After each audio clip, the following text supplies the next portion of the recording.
சுபஹானல்லாஹி வல்ஹம்துலில்லாஹி வலா இலாஹ இல்லல்லாஹு வல்லாஹு அக்பர். சரி, இப்போ இது எங்கெல்லாம் சொல்லலாம்?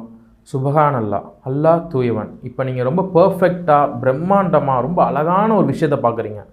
சுபஹானல்லாஹ், அல்லாஹ் எவ்வளோ அழகாக ஒரு படையை படைச்சிருக்கான். அப்போ நீங்கள் எதை சொல்லலாம்?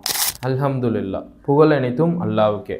உங்களுக்கு எப்போல்லாம் அல்லாஹ்க்கு நன்றி சொல்லணும்னு தோணுதோ, உங்களுக்கு அடுத்த வேளை சாப்பாடு இருந்துச்சுன்னா, உங்களுக்கு நல்ல லைஃப் இருந்துச்சுன்னா, உங்களுக்கு நல்ல குழந்தைங்க அல்லாஹ் கொடுத்துருந்தா, அல்ஹம்துலில்லாஹ் அப்படின்னு நீங்கள் சொல்லலாம். அல்லாஹு அக்பர், அல்லாஹ் மிகப்பெரியவன். இப்போ நீங்கள் ஒரு பெரிய துயரத்தை தாண்டி வந்திருக்கீங்க, பெரிய கஷ்டத்தை அனுபவிச்சுட்டு இருக்கீங்க. அப்போ நீங்கள் ஒன்று யோசிச்சுக்கோங்க, அல்லாஹ் இந்த துயரத்தையும் கஷ்டத்தையும் தீர்க்கிறவன். அல்லாஹு அக்பர். நீங்கள் இதே மாதிரி ஒரு சக்ஸஸ் அனுபவிச்சுட்டு இருக்கீங்க, பெரிய வெற்றியை தாண்டி வந்திருக்கீங்க. அப்பயும் நீங்கள் அதை யோசிச்சுக்கோங்க, அல்லாஹ் இதை விட மிகப்பெரியவன் தான். லா இலாஹ இல்லல்லா, வணக்கத்துக்குரியவன் அல்லாஹ்வை தவிர வேறு யாரும் இல்லை. நம்ம சக்ராத்து நேரத்தில் கடைசி தருவாயில் நம்ம நாவிலேருந்து இந்த வார்த்தை வந்துச்சுன்னா நம்ம நரக நெருப்புலேருந்து பாதுகாப்பு பெறுவோம்.